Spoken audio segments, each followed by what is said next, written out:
देश के पूर्व उपराष्ट्रपति हामिद अंसारी की ओर से मध्यकालीन शासकों महमूद गजनी और लोधी वंश को लेकर दिए गए बयान पर भाजपा ने जोरदार पलटवार किया है।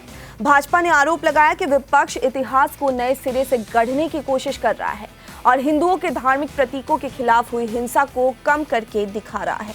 साध्वी प्राची ने अपनी तीखी प्रतिक्रिया में कहा कि भारत के उपराष्ट्रपति के पद पर रहते हुए हामिद अंसारी खुद को भारतीय मानते थे, लेकिन उपराष्ट्रपति का पद छोड़ने के बाद भारत में उन्हें डर लगने लगा है और अब उनका बयान देश को बांटने वाला है।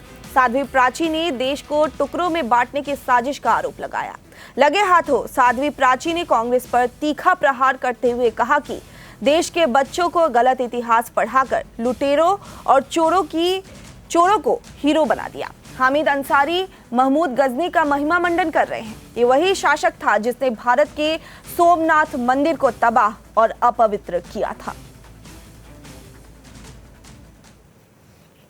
हामिद अंसारी जो कि हिंदुस्तान के उपराष्ट्रपति रह चुके, जब तक ये राष्ट्रपति रहे तब तक ये अपने आप को हिंदुस्तानी मानते रहे।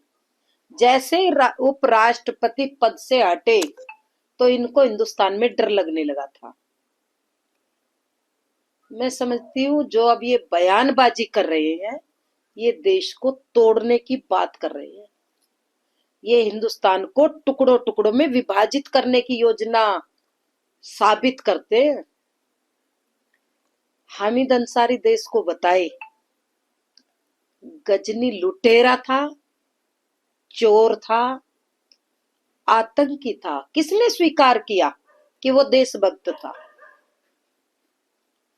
इतिहास को 70 सालों में कांग्रेस ने विकृत मानसिकता का इतिहास देश के सामने प्रस्तुत किया। अब मौका आया है कि हिंदुस्तान के इतिहास को, जो इतिहास की असलियत थी, उसको भारतीय जनता पार्टी सामने लेकर के आई है। जो सच्चाई है वो सामने आ रही है। हामिद अंसारी के पेट में आखिर दर्द क्यों हो रहा? क्योंकि ये कभी सत्ता में नहीं आए।